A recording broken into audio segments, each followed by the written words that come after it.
14% to European Union এবং আরেকটা জায়গা বলছেন যে already readymade garments slow down হয়েছে হওয়ার কারণে ব্যাংক নন পারফর্মিং লোন দাঁড়িয়েছে 30.3% এবং সিস্টেমেটিক প্রেশার এক্সপোর্ট আরো কমে যাবে এবং ব্যাংকের লিকুইডিটি ক্রাইসিস হবে এবং ব্যাংক বরোইং বেড়ে যাবে। এর মধ্যে গভর্নর সাহেব যখন উনি দায়িত্ব নেন একটা মিটিং এ উনি বলেছিলেন যে I will go with my own vision and own ethics, my own decision. If government does not listen to me, I will not continue. একটা মিটিং আমি চিত্র তুলে ধরেছিলাম যে এই এখন নন পারফর্মিং লোন গভর্নমেন্ট ব্যাংকগুলোতে এখন 50%, আর প্রাইভেট ব্যাংকগুলোতে যে দিয়েছেন অ্যাভারেজ এরিয়া 30%।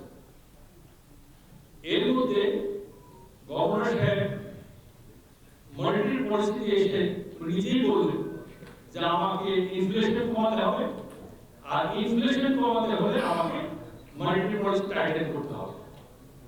আমরা একমত হয়েছি যে শুধুমাত্র মনিটারি পলিসি টাইটেন করলেই যে আপনার ইনফ্লেশন কমবে ব্যাপারটা তা না, এটা অনেক কিছুর সাথে সম্পৃক্ত, এর সাথে রেভিনিউ সম্পৃক্ত আছে। আপনি দেখেন মনিটারি পলিসি টাইটেন করাতে কি হয়েছে, 12 লক্ষ লোক চাকরি হারিয়েছে, এখন তারা বেকার, এবং আমার মনে হয় আরো 6 মাসে আরো 12 লক্ষ লোক চাকরি হারাবে, যে অবস্থা চলছে। প্রাইভেট সেক্টর আমরা ব্যাংক থেকে লোন নিয়েছি মাত্র 6%, সরকার সেখানে লোন নিয়েছে 27%, এবং আমি 6 মাসের মধ্যে এটা 32% চলে যাবে। যিনি সরকার আসলো, কারণ রেভিনিউ তো নাই, বিনিয়োগ তো হচ্ছে না, আর বিনিয়োগ না হলে, কর্মসংস্থান না হলে আমরা শুধুমাত্র মনিটারি পলিসি টাইটেন করে কিন্তু ইকোনমিকে মোকাবেলা করা যাবে না। আবার মরার উপরে ধরা না, আবার এই কেয়ারটেকার গভর্নমেন্ট কি মনে করলো, তাদেরকে আমরা এত বোঝানোর চেষ্টা করলাম যে দেখেন আমাদের গ্রাজুয়েশন ইজ নট হিস্ট্রি, আর গ্রাজুয়েশন হওয়ার পরে ইম্প্যাক্ট করলো বিভিন্ন সেক্টরে, এক্সপোর্টে, সেগুলো আমরা তুলে ধরেছি, কিন্তু গভর্নমেন্ট আমাদের সাথে আমাদের একমত হতে পারেনি।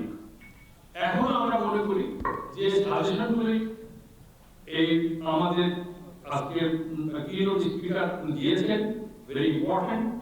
আমরা এটা নিয়ে আমি আইসিসি প্রেসিডেন্ট মাহবুবুর সহ এখানে বিজনেস প্রেসিডেন্ট সবাইকে আমরা অনুরোধ করব, নতুন গভর্নমেন্ট ফর্ম হওয়ার সাথে সাথেই কিন্তু আমাদের এই সমস্যাগুলো তাদেরকে তুলে ধরতে হবে, তাদের আমাদের এই সাজেশনগুলো নিয়ে তারা এগোতে পারে, না হলে তাদের বুঝতে কিন্তু অনেক সময় লেগে যাবে।